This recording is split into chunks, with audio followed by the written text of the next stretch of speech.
በውሻ ጸጉርና በአህያ ጸጉር የሚሰሩ ሲህሮች ሲጋለጡ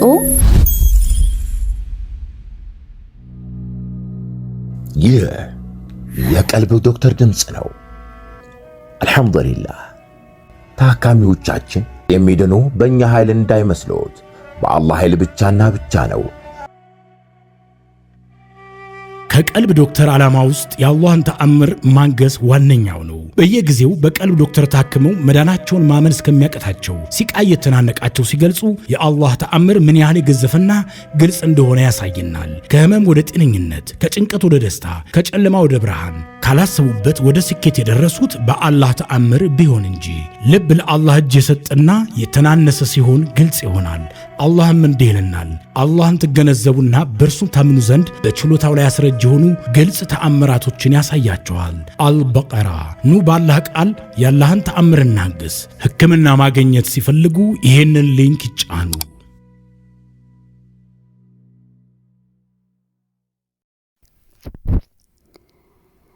በውሻ ጸጉርና በአህያ ጸጉር የሚሰሩ ሲህሮች ሲጋለጡ በኡስታዝ ኢብን አስለም የተጻፈ ልዩ ጥናታዊ አስተማሪ ጽሑፍ ክፍል 1። ወደ ጥናቱ ከማምራታችን በፊት ሼር፣ ላይክ፣ ኮሜንት በማድረግ ለሌሎች እንዲዳረስ የበኩላችሁን ተወጡ። ሰብስክራይብ በማድረግም ቻናላችንን ተቀላቀሉ፣ ቤተሰባችን ሁኑ። አሰላሙ አለይኩም ወራህመቱላሂ ወበረካቱሁ። በጌታችን በዚያ አያያዙ ብርቱ ምዕረቱ የእናትነትን ፍቅር በሚያስንቀው በዓለማት ጌታ አላሁ ተዓላ እንጀምራለን። ጌታችን ሆይ ይህንን ስብስብ ባርክልን፣ ዓለም የሚማርበት እንጂ ዕውቀቱን ለሌላ ነገር የሚጠቀምበት አታድርግብን። በዚህ ሥራ ላይ ላሰባሰበን ባለብርቱ ስነ ምግባር ዶክተር አቡ ፈርሃንን አላህ ይጠብቅልን። ይህንን ምልክት በሥራ ሂደታችን ላይ ሚን አጃይበቲሂ ካገኘናቸው ድንቅ ዕውቀቶች መካከል ነው። እናንተ ያመናችሁ ሆይ እነኚህ የሸይጣን ጭፍሮችን በእውቀት ብለጡ፣ ኢስላምንም አብስሩ። በሉም ከእንግዲህ ሐቅ መጣለን፣ ኢስላምን በእውቀት ያበለጸግን፣ ለሸይጣናት ብልጭልጭ ነገራት አንታለልም በሉ። በውሻ ጸጉርና በአህያ ጸጉር ላይ የሚሰሩ ሲህሮችን ባደረግነው ጥናት ያጋለጥነውና ኡማው እንዲጠነቀቅ ማለት ሳሂሮች ለሚሰሩት መተትና ድግምት ማክሸፊያዎችን መስራት የጀመርነው በ2010 እንደ ፈረንጆች አቆጣጠር ነው። ይህ ጥናት የጀመርንበት ምክንያት እነሆ በአንድ ወቅት እንዲህ ዲጂታል ሚዲያ ለኡማው ከመድረሳችን ቀደም ብሎ እኛ ዘንድ ትመጣለች። ልጅት 19 ዓመቷ ነበረ። የምትኖርበት የገጠር ከተማን ከመጥቀስም እንቆጠባለን። ልጅት ከዚህ በፊት ባለቤቷ ዘንድ እጅግም በጣም የምትወደድ፣ ባሏን በእርሷ ዘንድ እጅግ የሚወደድ፣ ትዳራቸው ያማረ ነበሩ። ግና ቤተሰቧ በእርሱ ላይ ምንም ደስተኛ ሊሆኑ አልቻሉም። ይልቁንም ታላቅ ወንድሟን እየላከ ያስደበድቡት ጀመረ። የባል ፍቅር አይሏልና ሚስት እንዳትጠራጠር ወድቄ ነው እያለ እርሷ ትሸሸኛለች ብሎ በፍርሃት ይደብቃት ጀመር። ወንድሟ በጓደኞቹ ሳይቀር ጥርጊያ መንገድ ላይ ብዙ አደጋዎችን ሲያደርግ ባል ክስ ላይ ይገባል። ሚስት እንዴት ወንድሜን ትከሳለህ ብላ ከመኝታ ቤት ያልዘለለ ቢጨቃጨቁም ጉዳቱን ስትረዳ ግን ከባሏ ጎን መቆመን መረጠች።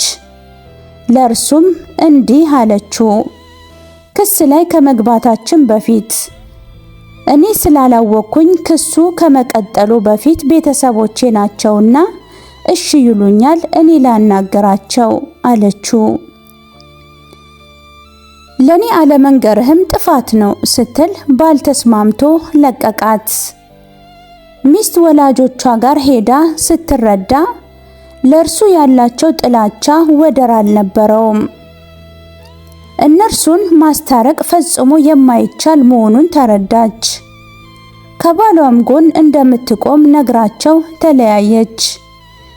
ይህ የጥናታችን መጀመሪያ ታሪክ ነው። ታሪኩን ማስረዘም አንሻምና ባልና ሚስት አንድ ላይ በመቆማቸው ቤተሰብም እጅግ በጣም ንዴትና ጥል ውስጥ ሲገቡ ባንሰራላት ብለው አካባቢያቸው ያለ ጠንቋይ ዘንድ አመሩ።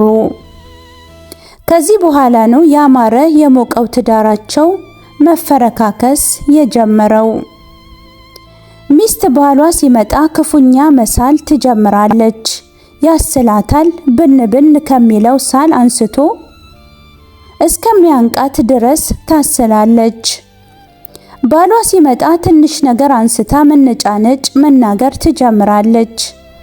እርሱ ቤት ሲመጣ ምግብ የለም። ይልቁንም ከገባበት አንስቶ እስከሚወጣበት ሰዓት ድረስ ትጮህበታለች። እንዲህ አድርገህ እንዲያ የሆነ እያለችው በዚህ ሰዓት ባል ካቅሙ በላይ ሲሆን ቤተሰቧ ጋር ይልካታል። ቤተሰቧ ጋር ስትገባ ደግሞ እጅግም በጣም ይናፍቃታል። ማልቀስ ነው። ልጆቼም ባሌን ማለት ነው፣ ሂጂ እርሱ ጋር፣ እርሱ አይጠቅምሽም ስትባል እንዳለመችው ፍቅሯን ልትገልጽለት እርሱ ጋር ስትደርስ የምትፈራውና ያራቃት ጸብ በትንሹ ነገር ይጀምራል። የወሲብ ፍላጎቷ ባለቤቷን ባየች ቁጥር ሐላሏን የምትፈልግ ሴት እጅጉኑ ጠላችው። ይልቁንም የተለያዩ ወንዶችን መመኘት ጀምራ ነበር። ይህች ሴት እንስት ወራትን ከተሰቃየች በኋላ አላህ ብሎላት ከኔ ጋር ተገናኘን። ስለርሷ በጊዜው ምንም ያገኘሁት ችግር አልነበረም። ብዙ ሩቅያ ሞከርኩኝ፣ ልጅት ንቅንቅ የለም። ይልቁንም በቁርአን ስትሰማ ደስ እንደሚላት ጭምር ትነግረኛለች። እነሆ አላህ በእውቀታቸው ያገዘፋቸው ባሮች አሉና በመጀመሪያ ወንድም አቡ ኢብን አልዘንዳኒ ጋር በመቀጠል በእርሱ ግፊት ደግሞ ዶክተር አቡ ፈርሃን ጋር ጉዳዩን እንዲያግዙኝ በሚል አነሳሁት። ክፍል 2 ይቀጥላል። እስከ ፍጻሜው ስለተከታተላችሁን ከልብ እያመሰገንኩኝ ሼር ላይ ኮሜንት በማድረግም ለሌሎች እንዲዳረስ የበኩላችሁን ተወጡ። ሳምንት በክፍል 2 እስክንገናኝ ድረስ ቸር ያገናኘን። ወሰላሙ አለይኩም ወራህመቱላሂ ተዓላ ወበረካቱሁ። እንኳን ወደ ትክክለኛው የአፍያ መንደር በሰላም መጡ። የቀልብ ዶክተር በሲህር በጅን በአይንናስ እንዲሁም የስነ ልቦና ጫና የደረሰባቸው የሰው ዘር ፍጥረታት በሙሉ ታክሙ የሚድኑበት ነው። ሕክምናው በቁርአን፣ ሕክምናው በአስካሮች፣ ሕክምናው በዱዓዎች በሰደቃ የሚካሄድ ሲሆን ነቢያዊ ሱናን በተመረኮዙ እጅግ ጥበብና እውቀትን ባካበቱ የሩቃ ዶክተሮች ይታከማሉ። እወቁ፣ ሕክምናው ሸሪዓዊ ብቻ ነው። አያምልጦት፣ እድሉን ይጠቀሙ። ባሉበት ሆነው ራስዎን ያክሙ። ሕክምና ማግኘት ሲፈልጉ ተከታዩን ሊንክ ይጫኑ።